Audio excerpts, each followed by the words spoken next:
Good afternoon, those online. We're just getting settled in here in person. Welcome to your Monday, March 4th meeting. We're in March already. We did it. We made it. The last month of the first quarter. Exciting. It's a little bit brighter outside already, right? It feels like spring. Everyone feel like they're waking up. Claire said he's not there yet. So how was the week? What's happening? Any open houses? Any tales from the streets? Anyone losing offers or winning offers? When you say picked up, like I feel like it's picked up with like showings and offers, but nothing's like going through. Preemptives. Preemptives. Preemptive offers. I went to 5 showings yesterday. 3 of them when we went there, 2 of them had offers. One of them accepted an offer.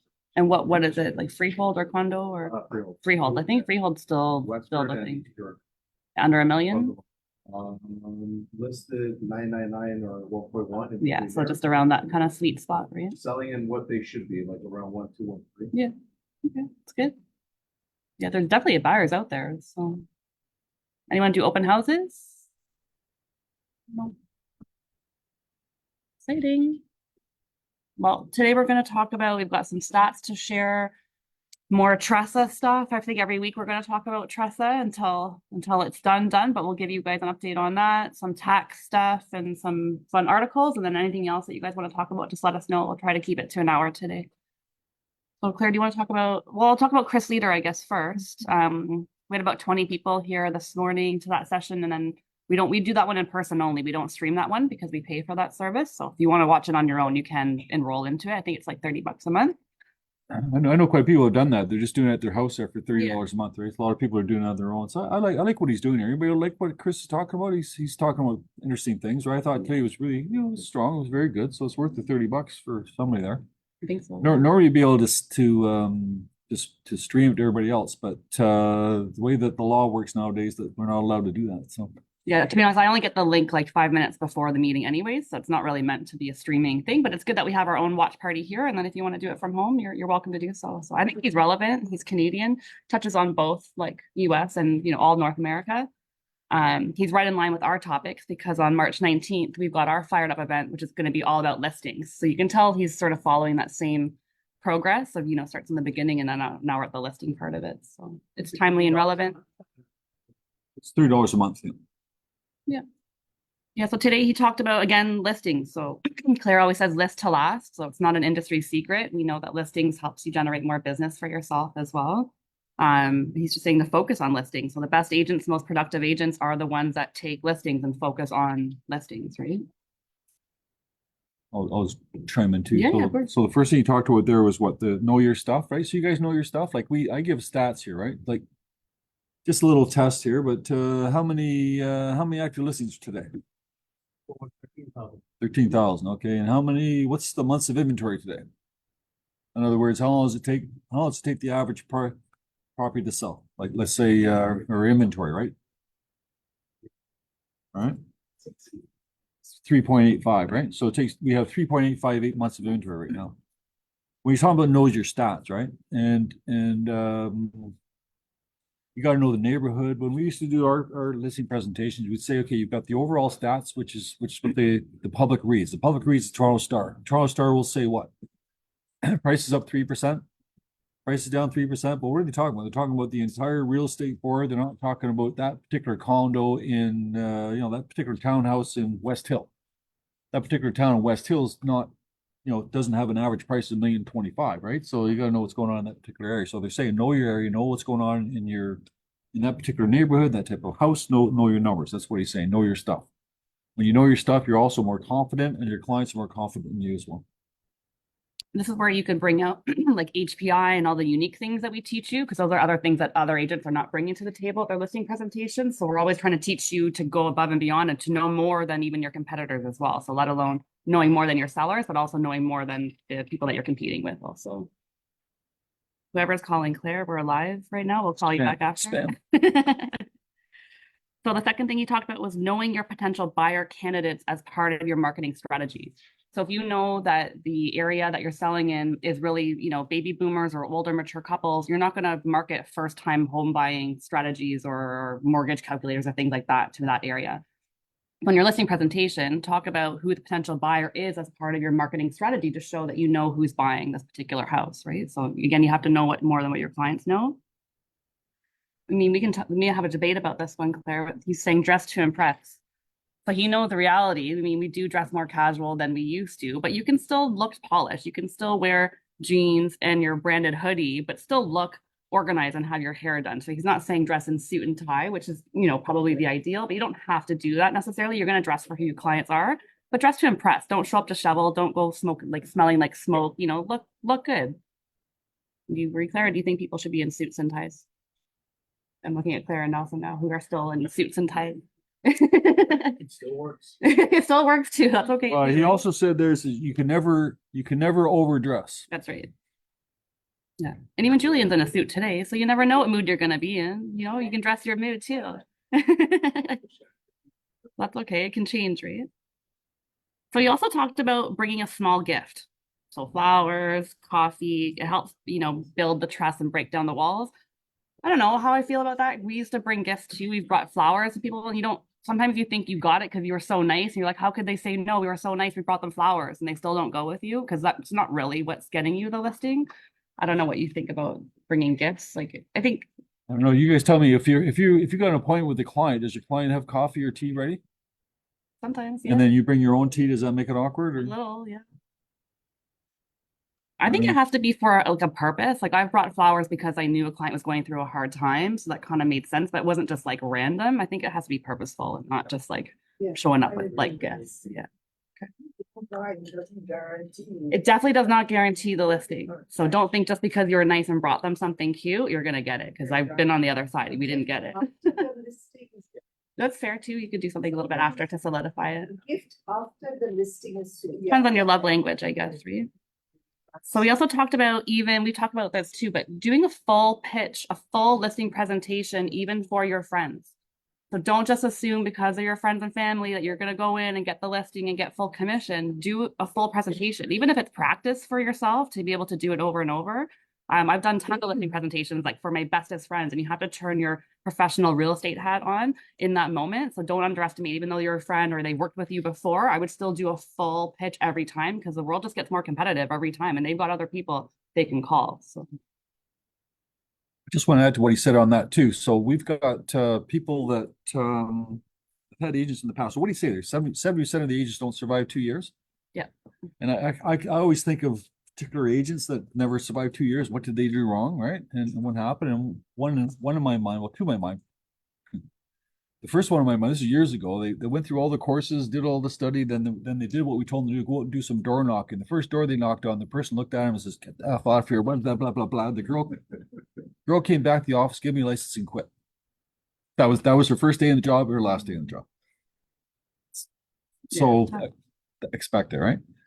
The other thing about your friends is that you'll have a brother-in-law or friend or where else, and then you'll say, "Come over, look at my house," and you go in there dressed how are you dressed, and you do a casual, yeah, it's worth about 1.2, 1.3, yeah, and then just very casual, not very professional. What are the chances that guy's going to refer somebody else being on what you just did? If you did a proper presentation and followed up with a proper CMA or a proper thing, and then hopefully your friend's going to tell another friend, "Oh, my friend did this, instead of just coming in and doing a casual thing." So you're putting on a show for your client. Makes sense to me. So if you take it too casual, or the other one that didn't survive the other agent is that I said to her, go to your relatives, go to your friends, and make sure that they're in real estate. You got your license. Oh, they all know. mm-hmm. They all know. Yeah, they know I'm in the real estate business. I don't have to tell them. I don't have to send them anything. And then you know what? I think she was gone in less than a year. You have to tell them. So some people are afraid to tell people they're in business. I don't know what it is, but anyways, it's well, one of the first things we do for the new agents, you guys know that we have you write a letter, a physical snail mail letter to everybody in your circle to tell them that you're in real estate. So you can bring that back again. You don't need to be brand new to do stuff like that, right? And so we're still recommending snail mail even for that, but you can still do a text, email, anything to let them know that you're in the business.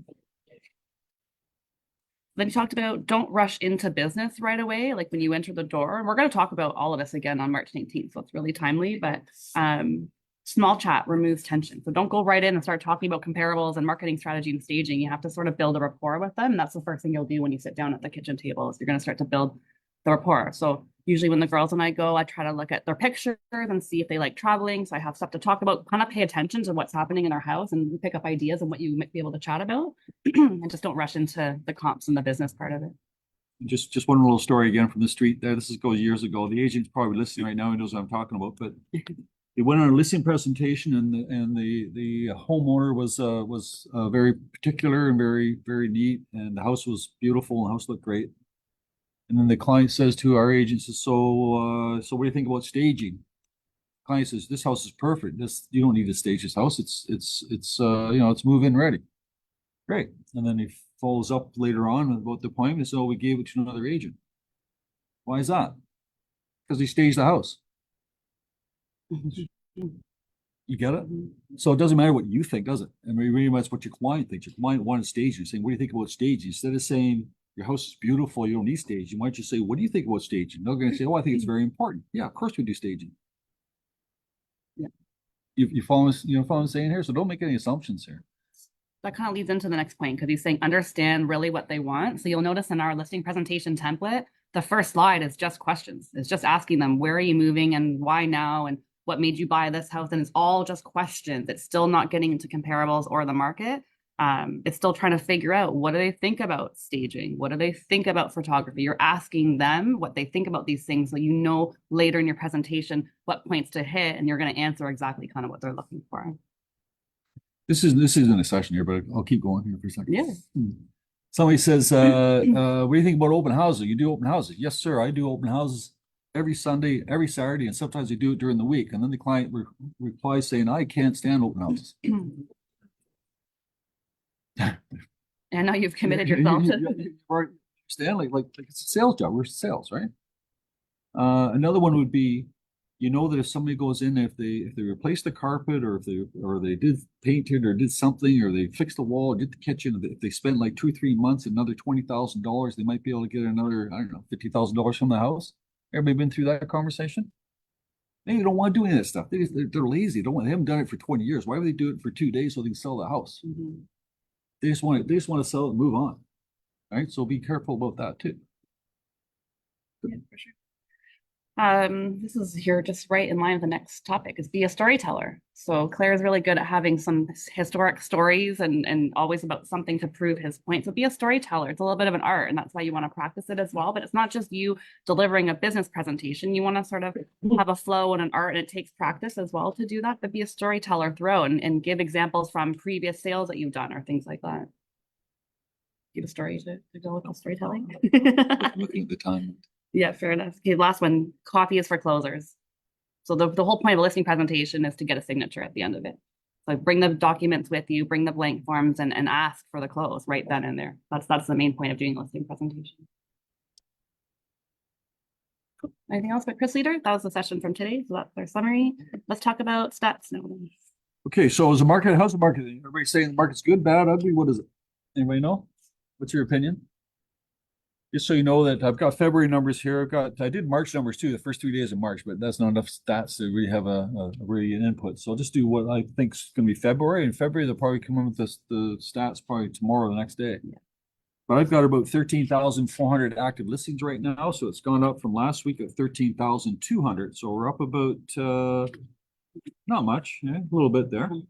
If we break it down, condos are about 6,600 and freeholds are about 6,800. So it's about 50-50, a little more freeholds. Sales themselves, we had 5,500 sales for the February, but February had 29 days. We had an extra day in there. Last year we had 4,700. So it's actually sales were up 17% for Trevor. Break it down to freeholds, condos. Condos actually up 13%. Anybody think the condo market slowed down, or how's the condo market right now? I know of a new listing here. She listed just under what they're hoping to get, under $1 million, and she's had 21 showing so far in a couple days. Okay, so that's kind of surprising for a condo, especially in that price range too. Yeah, we're surprised. It's a nice new condo. It's a CO1, like downtown. Yeah. So the condos themselves, again, they're up 13% from last year, and freeholds are up, believe it or not, freeholds are up 36% from last year. So that's a huge number. Months of inventory for condos, 3.85. That's why I'm wondering whether or not the condo market is doing okay, because 3.85, we're almost at that 4. 4 is almost the level between a buyer's market and a seller's market. It's almost there, so that's why I'm wondering whether or not you're getting showings on your condominiums. Don't know. We had one fellow come to me last week. It was a condominium that is sold, and then something else came on the market, something else sold, and we don't know whether the other property sold, whether or not it had something special going on or not. But anyways, he didn't feel comfortable with the price. And it was sold conditional on inspection. We're the listing side. So the buyer came in and said, okay, we're going to waive the inspection clause, but we want you to fix the bathroom fan. And the discussion I had with them was, if you have an opportunity to get out, if you don't feel comfortable, then get out, right? And we'll find a way to get out. So they wanted the seller to fix the fan. And if he didn't fix it, they wanted $1,000 taken off the price. So the seller signed it back saying, no, I'll fix it, but I'm not going to do with this $1,000 stuff. I'm just going to fix it. And then the buyer said, okay, forget it. We're going to buy another property. Why? So as we said, I said, sometimes things take care of themselves, right? Anyway, so 2.43 is the months of inventory for freehold, so that's all right. Leases are up 14%. Leases for condominiums are up 24%. And leases for freeholds are actually down 2%. So it's everything's reversed. So like people are, who's only trying to rent a house. You're having a hard time renting the house. So these numbers tell me that too. So I think maybe house prices have maybe gone down a little bit. So interesting. Good. All right. So we've got a lot of stuff going on as far as. We'll do when the new releasing stats that. come out from Trev, we'll do the new brick too. So as soon as we have that, we'll send it to you. So some new rules, we talk about this every single meeting, but now they've extended it. Your vacant home declaration tax.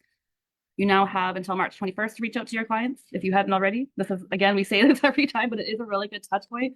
I sent a WhatsApp message to all of my girlfriends last week who all lived in Toronto. Some of them are my clients, some have other agents, and almost like 80% of them didn't know that they had to do it again. They assumed that because they did it last year, they've already declared it. So it's just a good reminder. Reach out to your people. It doesn't hurt. If they thank you for that. It's just nice. And they have until March 21st, which just means they've got more time to sort of collect on some money, right? They put it on our responsibility to tell the government that it's vacant. So. They're saying that only 63% of the homeowners in Toronto filled out that vacant There you tax. go. And a lot of people don't know about it. So it's a good talking point. All right. Yeah, email, text, could be something on your Instagram. There's so many ways that you can communicate that you might hit the right person, right? So CMHC came out with some news. This is not the same one we were talking about last meeting though, right? You're talking about the other account because you're saying this was a good program, but this one, the CMHC first-time home buyer incentive plan, where they would loan either 5 or 10% of the down payment of your home, they got rid of that plan. So that plan is no longer, I don't think it was used that much because not many people wanted the government to sort of own a piece of equity in their home. So I don't know how successful it was, but they got rid of it. So it didn't last very long. It started in 2023. Yeah, you have until March 15th to apply. Yeah, so you can still use it up until March 15th. But there are a lot of other programs available. I'll share my screen really quickly and I will email this to you guys as well. You guys see that there? I know it's tiny, so I'll send this to you, but there still is a first-time home buyer's tax credit. So that's $10,000 non-refundable income tax credit on qualifying homes purchased in 2022. I think that one's still existing now, though. You can still do that now. You can claim up to $5,000 with maximum credit $750 for homes purchased in 2021 or earlier. Everybody know what we're talking about there? If you're a first-time buyer, you get a tax rebate for your legal fees and moving fees and things like that, up to about $750, $1,500, right? Yeah. So first-time buyers, usually the lawyers will run this by the client. If it's a first-time buyer and they're in the lawyer's office, the lawyers will go through the things as well. But it's kind of nice for you to be aware of it and let them know about it too. I'll double check this one's still in practice too, It is. because it is still there, yeah. And then there's another one, HBP. So this is the home buyer's plan. It allows first-time home buyers to withdraw up to $35,000 from their RRSP, which is tax deferred. So it just defers their taxes. You have to repay that in a lump sum payment over the next 15 years. So that's been around for a while. That still exists. That's to allow people to use their existing RRSPs. Number 3 is the one that they got rid of. It's actually, it's equal payments of 15 years. Okay. Number 3, they got rid of, so we'll update our file on that too. And then they still have a tax-free home savings account. This is your FHSA, which allows first-time home buyers to save up to $40,000 and a maximum annual contribution of $8,000 over 5 years, tax-free from their first home. And that was just effective last year as well.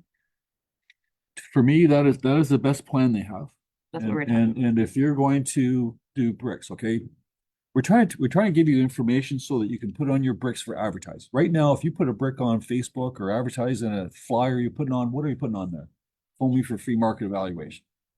What Kay's been trying to tell everybody here is that you need to have lead magnets, and this is a good lead magnet. Call me about first-time home buyers programs today.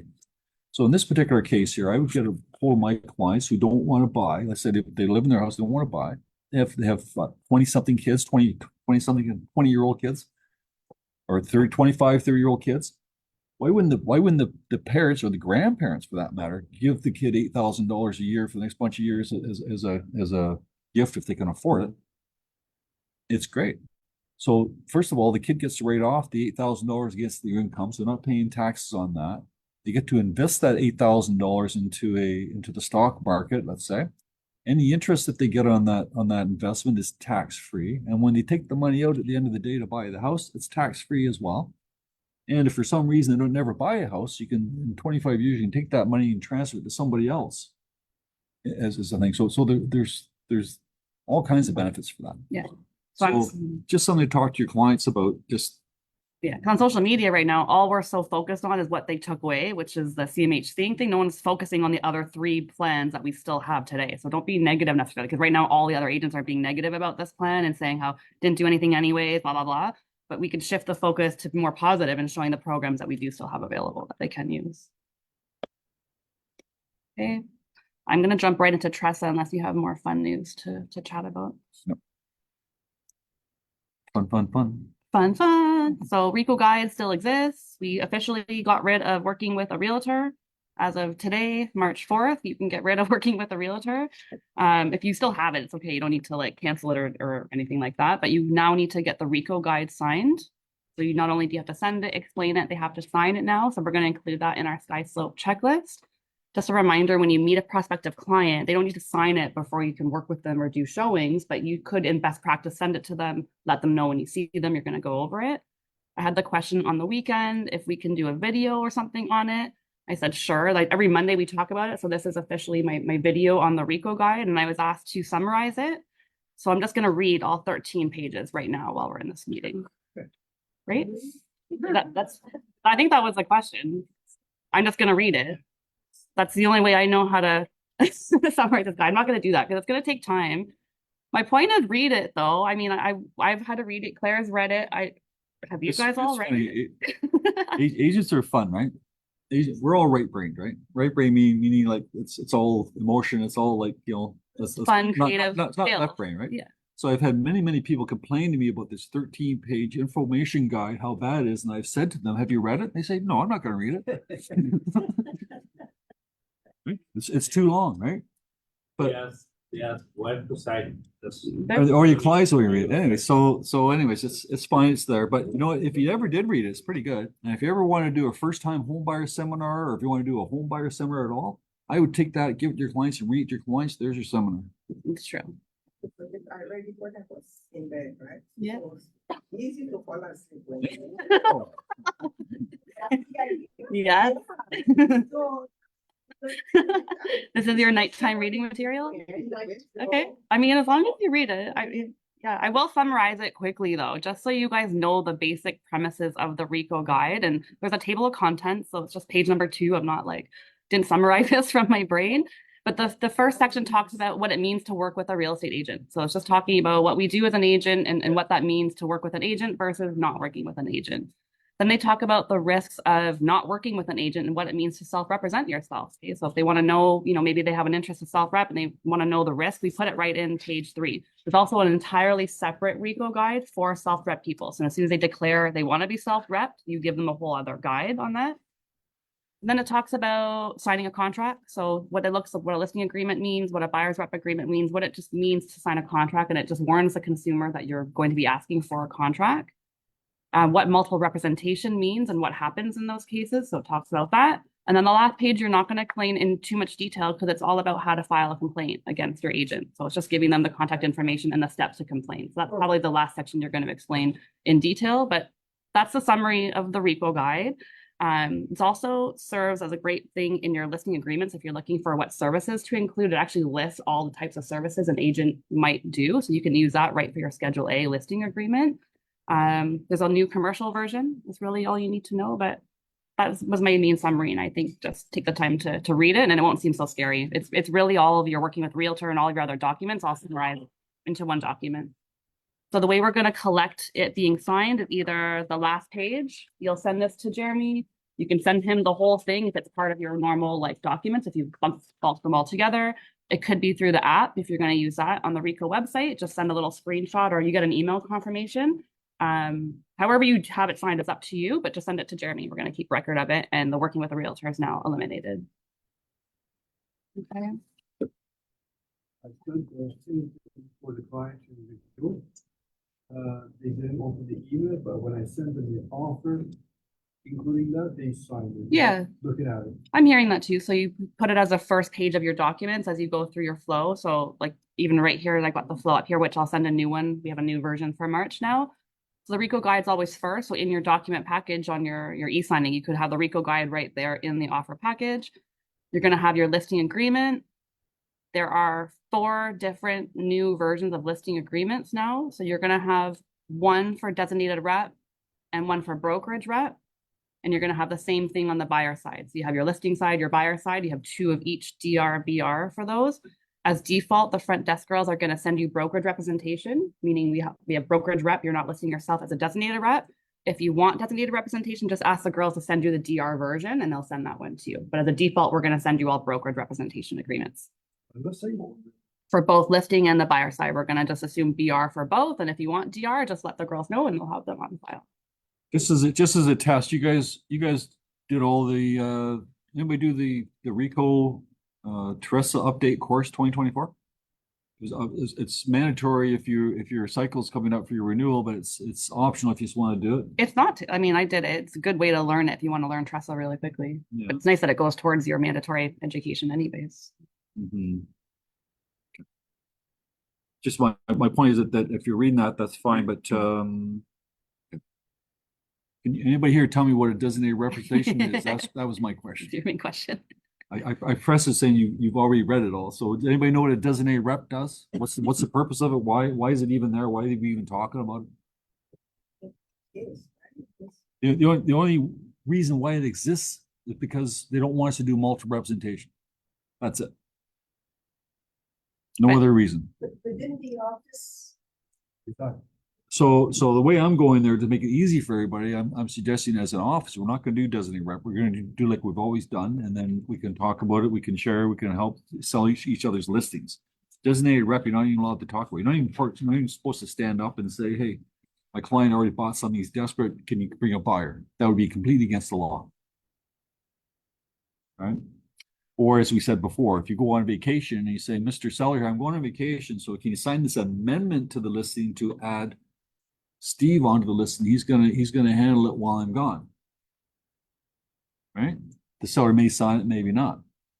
The agent may give them that, or maybe not, or I doubt if the agent is going to tell the client I'm on vacation. That's probably more than anything else. So I to me, maybe later on, I don't care. But right now, we're just going to go without designated rep until we get comfortable with the whole thing. You can use it though. Just let us know. If you want to use it, that's great. There are some cases where it makes sense. So you have to just kind of judge based on your scenario. And So we had one, for instance, where Keller Williams guys refusing to pay us commission because they're telling us that our confirmation representation is the wrong form. And we say, okay, well, how's that? Well, you got in there that you represent the listing broker, but I'm a designated rep. So you got to put in there it's multiple representation. I represent the seller as a designated rep. And I'm looking like, you better go back to school, my friend. Because it's completely not even right. Also, the deal closed already, so it's not. Well, let's say now they're threatening to hold back commission. Yeah, So that'll be another conversation. Yeah. Question, Mhm. if I get a listing sign designated myself. Yeah. And when it comes to the offer that it's comes from the office and they put it designated, they don't put it designated, they put a broker on. Yeah. What is the? You have to correct it. It's multiple, well, you either correct them to be designated rep or it's automatically brokerage rep because one of them has brokerage rep, so it's now multiple representation. Multiple representation.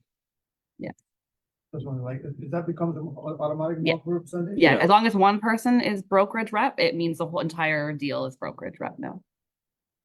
Yeah, which is okay. You can still do multiple representation just because they're advising against it or trying to, sort of move that way. You can still do it.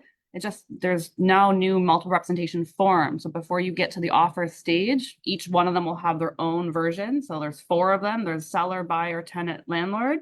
And each person has to agree to multiple rep, and then you proceed with your regular offer process the same way you would normally. It's not complicated. It's all here in the guide. Don't complicate it. It's the same as it was before. You can do multiple rep before. You can do it now. It's just 2 extra forms. Don't worry. Schedule A, this is not new, but as a reminder for your listing agreements, if you're going to provide services, you have to list them in the Schedule A. You're going to notice now that there is a Schedule A attached to the listing. It's not like an optional page. So you've got to write something in there. You could say NA if you're not doing any other services, but it's going to be there as part of your template now. There's still a disclosure form that didn't change. We made up our own. They made one for us. It's form 209. It's the same thing. It's just an ORIA templated disclosure form for your listings. Everything else is the same. Mortgage privacy, FinTrack, brokerage communication. There is no more limited services, which we weren't using a lot anyways, so don't worry about those.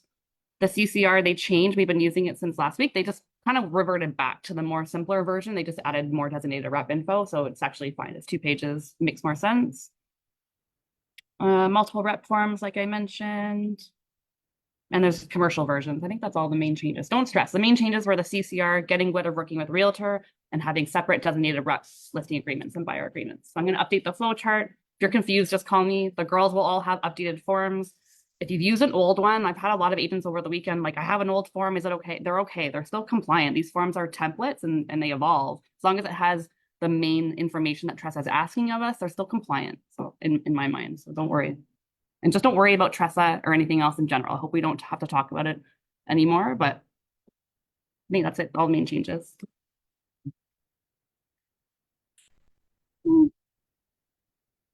What do you want to carry on from Tressa? That's all I have on Tressa. That's fine. Trust this one. Yep. Everybody okay with Tressa? It's just go sell houses, right? Yep, that's right.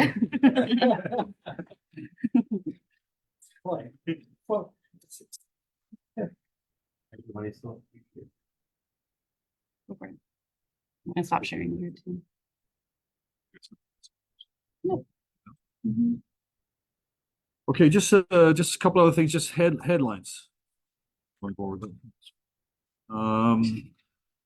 The lawyers effective this month, they have to do new verification for their clients. They've always had to ID clients, but now the lawyers have an extra layer that they have to do for some time because of COVID. The lawyer would take the guy's video and the guy would show his license on the video and show his face, see that's me, and then that would be okay.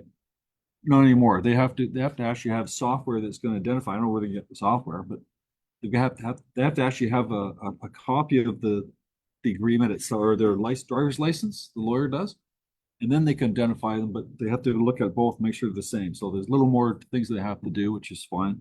We have to do the same thing, but why we have to do it? Think about it, right? The banks have to FinTrack them.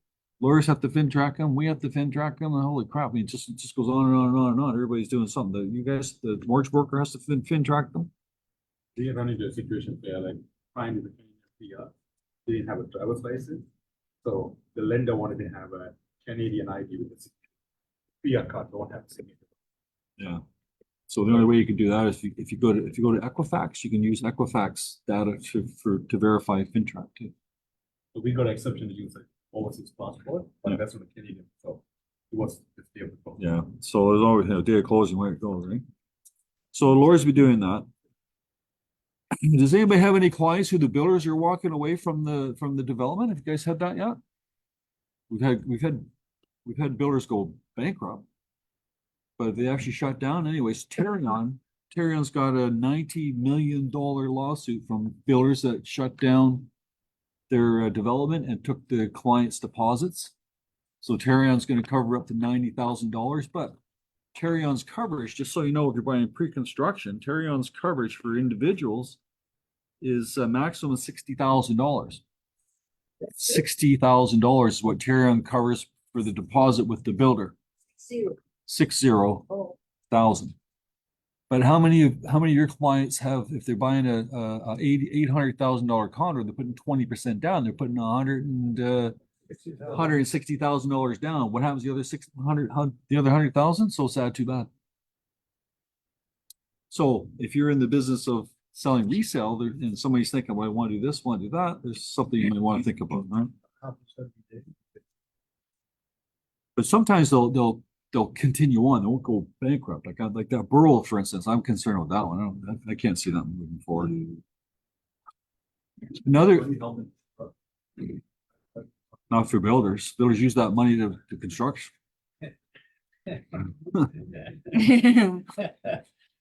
Yeah.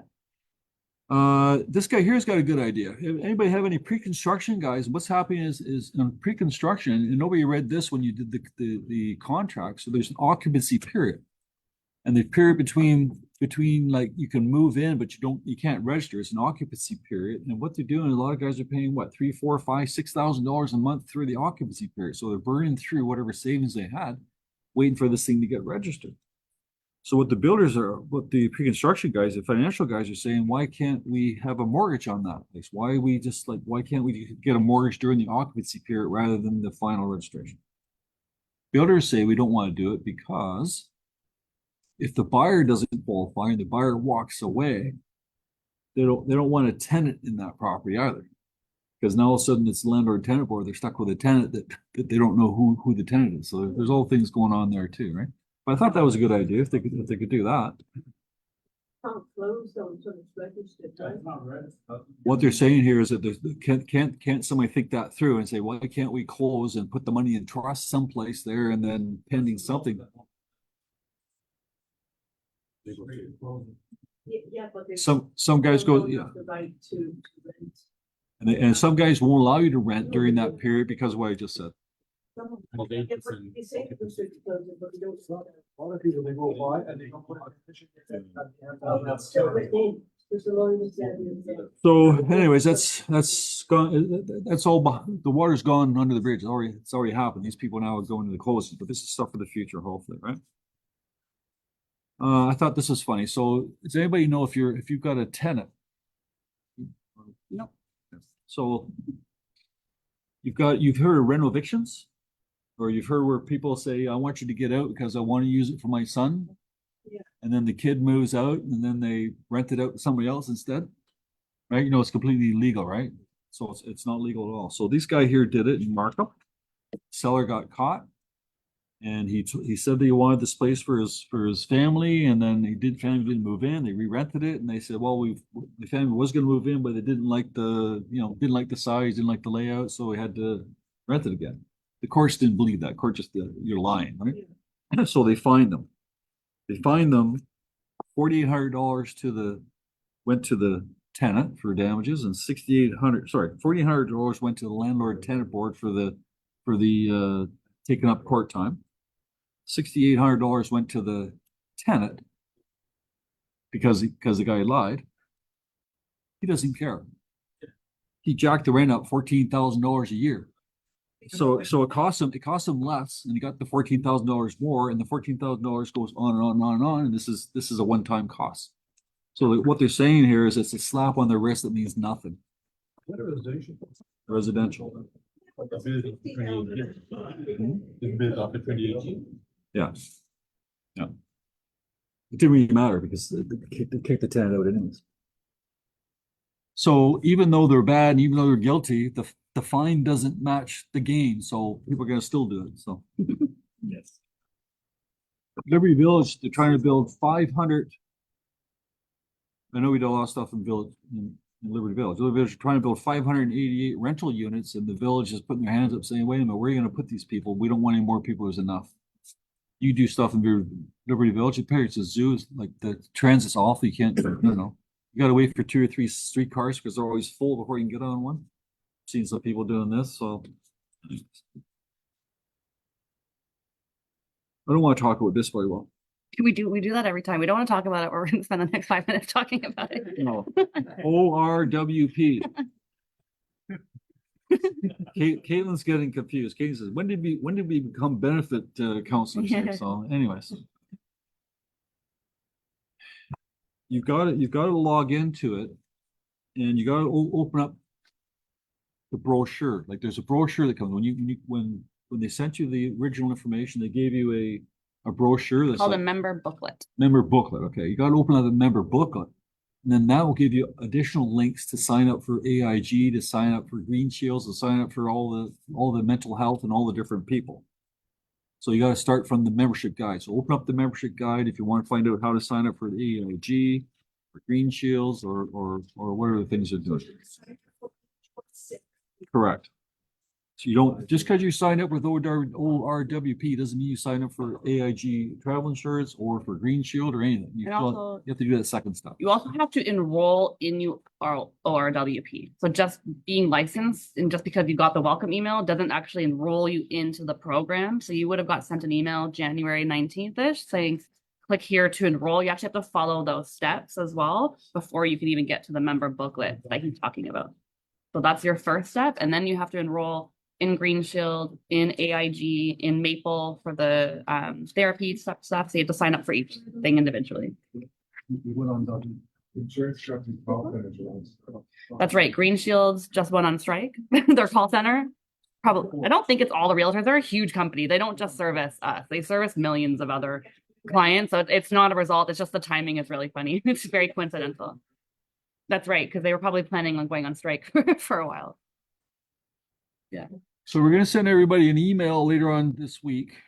I don't know, today or tomorrow, sometime there, just talking about what COVID has done for our financing.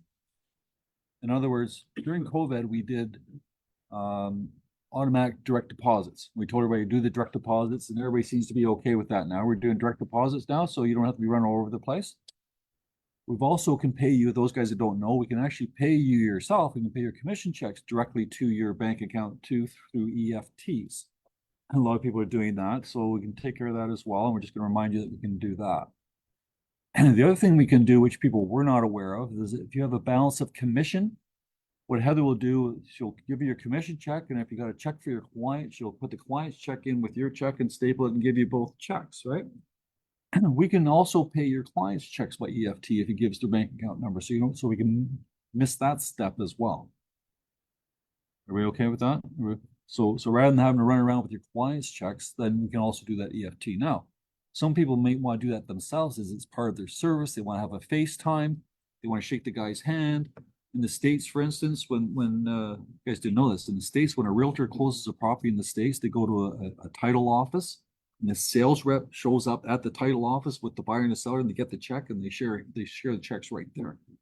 So if you're a type of agent, you want to give that extra service, you may not want to do that, but it's there.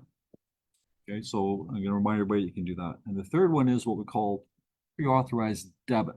If you want to do that, we can do that as well, which means we've got some people, what's it, $50 a month, whatever the fee is, $100 a month, whatever it is. A lot of agents won't sell a property for 6 months, a year, wherever else, and all of a sudden they get a shock. Let's say they do a lease, and all of a sudden they haven't sold a property for 6 months. They do a lease, but we have to take the expense off the lease because they haven't done it for so long. So if you want to do like a monthly payment, so that payment comes off and doesn't hurt as much, we can do that as well. So that's what we'll be talking about there. I'm going to send that out later on today or this week. And that's what we're talking about there. So it's the three things there. So does anybody do that? Does it make any sense to give your clients EFTs? I find that the ones that do checks, they take so long to give the client the check that by the time the client gets the check, they forgot about that exciting moment that they're getting the check. So you have to be timely. Give them a check 30 days later. I think it's whatever you did disappears. Yeah. Right? It's meant to help you be efficient. So it's there, yeah. So that'll be going out shortly. What else? We got the Bank of Canada rate increase is going to be on Wednesday. The announcement on Wednesday. Increase, yeah. The Americans, by the way, increased their rate last week. Did they? Do you follow the Americans? Americans increased their rate last week. So lots of agents are coming to me saying, when are they going to drop? When's the rates going to drop? Rates have to drop. I think you have to have the attitude they're never going to drop. Don't wait for it. If they were to drop, it might be a quarter point, but Fran and I think we're 50-50 right now. So what's your guess this I think time? it's gonna be a post. You think it's gonna be They're gonna post it, no hike. Just nothing? They're stay- gonna, gonna, so Fran says it's not gonna increase it Or or decrease. decrease it. What's everybody else saying? I think the same. Probably. So US increased it. Yeah. Now, just so you know, like it's all psychological, right? I was talking to somebody here and they're debating whether or not they should be taking a 5.12% mortgage or a 4.9% mortgage, and they're sweating over. And I finally said, look, what's the number here? Forget about the 4.9. What's the number? $17 a month. I think we just wasted more time talking about it. So when your clients think, well, they want the rates to come down, it may not be that big of a deal, but psychologically it will, right? Okay, good. Did you guys see that post we did, it was sent around in WhatsApp, that Okay, Brampton thing? Do this is the final one. Okay. you want to role play it together? You can be the, Okay, This way. you be the I'll be the seller, you be the agent. I'm gonna be this guy. Oh, okay, I'll be the agent then. Yeah, you be the agent. Okay, so I'm the agent. I don't. You start, yeah. You reach out to me. So hi to my client on texting, right? And I say, hi, how are you? I'm good. How are you? Oh, well, gee. Do you have a minute? Can I call you? Sorry, I'm busy. We can chat here if you're fine with that. Sure. Are you looking for any new house? Nah, bro, I'm good. I don't want to live and die in the bubble.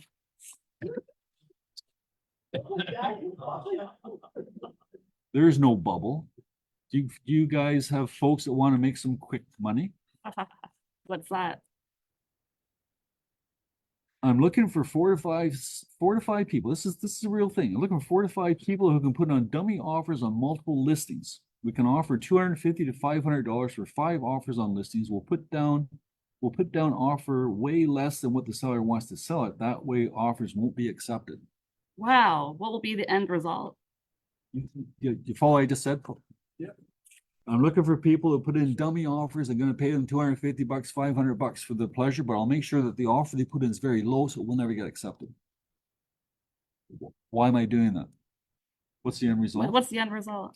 Just to get more offers on the listing. Don't you think it's unethical? And then he goes into his own language and says, all's fair in business. Do you still have a few people who are doing it for you? Still got about 15 people that do it. Everything. Everything will be super confidential. Sorry, bro, I can't help you with this. Do we think it's real? I don't know. People actually doing this? So what this guy's saying, so I'm hearing from people saying, hey, there's multiple offers here, multiple offers there. So this is a Brampton agent, by the way. Not that it means anything, except that they blanked off his name, and it's something Realtor Brampton. So what they're doing here, they're faking. And my father told me this way back on the Danforth. This is nothing new. This happened back in the 60s when he was licensed. Back in the Before 60s, Broker what Bay. they would do. This is even before MLS even. What they would do, they'd get their 2 buddies to put offers on properties, but they'd make them really low offer. And then the guy who really wanted it, he probably put in a low offer as well, but not as low as those ones.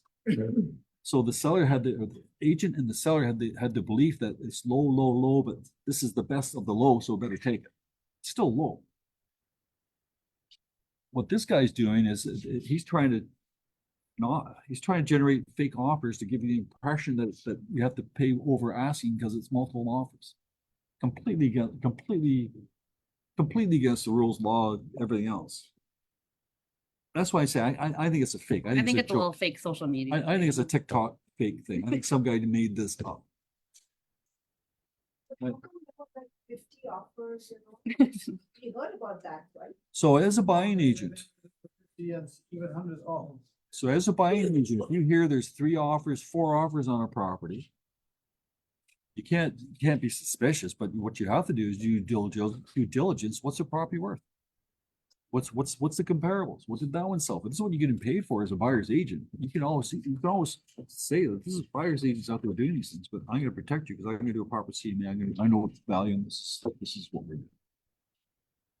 Does this happen? I don't know.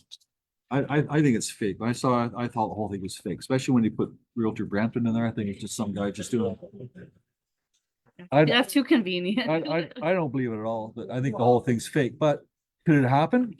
Maybe. That used to happen a lot in E11, a lot happened, W10, W5, a lot of We used to get a lot of calls, can be creative with their financing, meaning that they wanted the seller to kick back some money after the fact or something. I haven't seen them. Good. Anything else? Anybody have any property you want to talk about? Fran, do you have anything you want to mention? I didn't catch you before. So. Okay. Fran has also a mortgage calculator. I've had some people asking if you want to download his app, just talk to him. He's got an app that you can download and do mortgage calculations. You also have a new mortgage calculator on your Century 21 website. So I'll send out a link today if you want to add that to your page and do a lead magnet to it. It just helps you calculate land transfer tax and mortgage. It's just another way to, get people to your website. So Fran has his own app, and then you have one on your website as well. So according to you, it's going up or down neither? Watch this, my opinion. Who am I? But I think it can. What do you think, Ben? I think so. I think it's going to stay. This is not going up or down. And not coming down for a while. Yeah. Not if the Americans are going up, but no. But what Chris said is mean. It was pretty good. He says if you try to make it cheaper, try to make money cheaper for buyers, all you're going to do is drive the prices up because now you're going to have more buyers. So the whole idea is to bring prices down by supply, not to make it more affordable for buyers to jack the prices up. So. And then we'll see you all on March 19th for our Fired Up training event. It's all going to be about listings with Cameron from Chilliwack, BC. And then Katelyn will host a little bit as well. And then save your date for Monday, April 22nd is our official awards lunch.